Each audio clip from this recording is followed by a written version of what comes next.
Are you ready to celebrate? That's what we do here, and today we have a lot of things to celebrate. Christy Walker is celebrating her major milestone with a new animal sanctuary in California. This is him, Buddy. He's a 4-year-old Jersey steer. Christy actually owes her life to a cow. Really? She was diagnosed with congenital heart disease, and after 4 open heart surgeries, her doctors had a new idea. We got out of surgery. I had one question for my husband. What was it? He said it was a cow valve, and I felt like my life came full circle, and a cow made it so that I could live a much longer life. Now she's opening up her heart to the animals who saved her. I felt so connected, happy, present in that moment, and I just knew that I wanted to share that with others. And that's where the idea of the Happy Heart even came. The nonprofit animal center has pigs, horses, lambs, and of course, cows, all created to be a happy place for others. This is a place where they can leave all of their troubles behind and they can be in the here and now. They can live in the present and really fill their hearts with joy that the animals bring. Christy says she's never felt happier or healthier and is ready to celebrate life again. I have chosen to overcome every obstacle that comes my way, to live in the moment and live every day as if it were my last. What are you celebrating? Come find the joy in others and see the joy in yourself. This is Good to Know.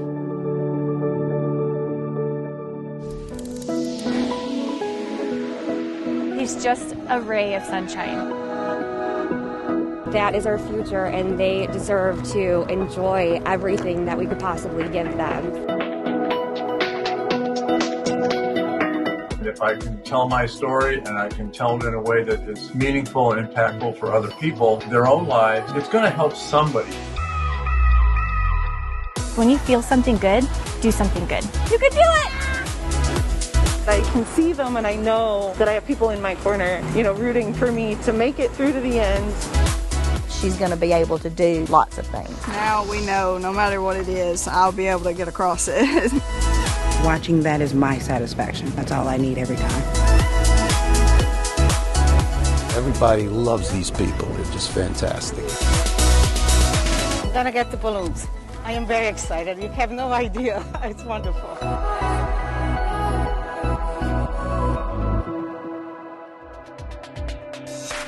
Hey everybody, and welcome. I'm your host, Lindsay Boach, and we have found stories from all across the country giving you reasons to celebrate, from birthdays to anniversaries, and we start with a woman in Virginia who's sure to put a smile on your face. It's kind of like a secret world of vintage. Like a time traveler from the distant past. And once I got my first item, I was addicted and I couldn't stop. I just kept buying and buying. Sarah Dakota was born in the wrong decade. This is an old pill box, and this is just really neato to me because they don't make stuff like this anymore. The Chesterfield woman feels most comfortable 1960s in mid-century form. I actually specialize in handbags. From purses to petticoats. Because it's beautiful and it's classy. With a keen eye. This is by Max Factor. That's the brand of makeup that Marilyn Monroe used. Sarah hunts for gems. This one's also pretty rare. This is another clamshell-shaped box purse. At thrift stores and yard sales. And it's an old rotary style phone, and I just love it. It's very, very fashionable. Rediscovering, recycling, and reselling on Dakota Rose Vintage. It's in excellent shape. Is the name of her game. For the younger generation, it's, wow, I didn't know this kind of style existed. But one item she picked up recently. This is in excellent condition. I just can't believe how good of shape it is. Stood out from all the rest. As I started flipping through the pages more, I wondered how old it was. A mother's scrapbook detailing the early years of her daughter Mary. And it's dated March 1946. From baby's first steps to major milestones. This is a certificate of graduation. This 21st century mom could not profit from this lost keepsake. These are her handprints that she took right, I guess, when she was born. It actually makes me get a little emotional seeing how much this mother loved her daughter. Sarah became obsessed with finding the little girl in black and white. And I just wondered if she was still with us, and if she was, I really wanted to find her and get it back to her. By now, baby Mary would be in her 70s. It does make me feel connected to her. I'm very determined to find her from the moment that I saw this book. But how? Mary was born far away from Virginia. Nebraska.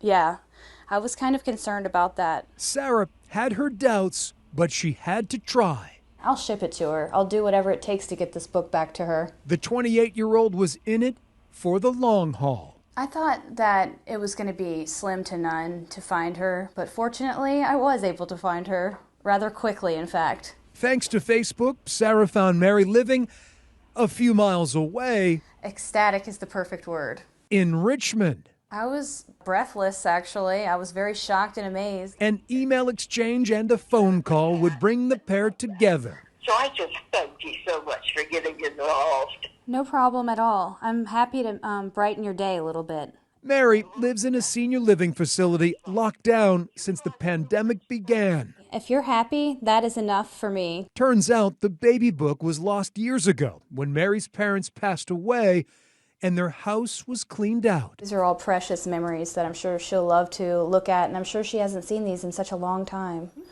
Hi. Hi, how are you? Delivery service comes in the form of Mary's brother. Here it is. David Nylander is eager to retrieve a piece of his family's past. It certainly is my mom's. And walk down memory lane. She'll spend a lot of time on this, and it will definitely make her happy. David hasn't seen his older sister Mary since March.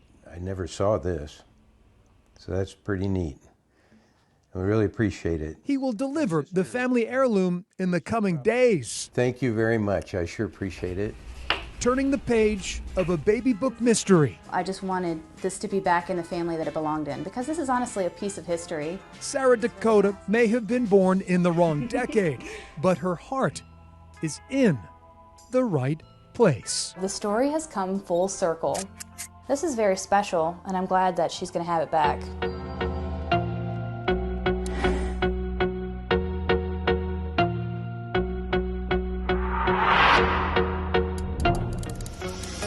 When you're a kid, birthdays are a big deal.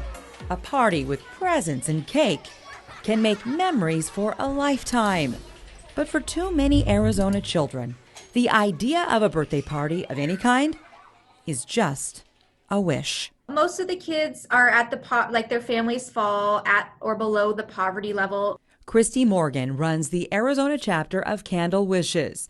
They throw birthday parties for kids who might not otherwise have one. It's a support system for families as well, to be able to make sure that their children understand that they are special, their parents are trying really hard, but sometimes it's just not possible for them to have an actual birthday party. This is what's supposed to happen. So we throw the birthday parties as groups. So just depending on the area that we're in, we will have a large group party once, twice, maybe 3 times a year. But this year, the first group party was set for April at an elementary school, just as the pandemic was taking hold. Christy and her volunteers had to think fast to make it work, and they did. We did have it. However, we did it as a drive-through. We were at the school, and so we did a whole lineup of drive-throughs. So the kids drove through, they received their birthday baskets, they received their cake. We gave them cupcakes and balloons, and then the last station was their presents. So we were still able to throw the party, and the kids loved it. It costs about $120 per child to give them something they've asked for, like a bike, as well as something they need, like clothes or shoes. Just seeing the smiles on the kids' faces when they open up their presents, it's so heartwarming. And with dedicated volunteers like this, making birthday dreams come true is a piece of cake. Let's keep on celebrating, this time with a woman in Missouri who waited months to ring a celebratory bell.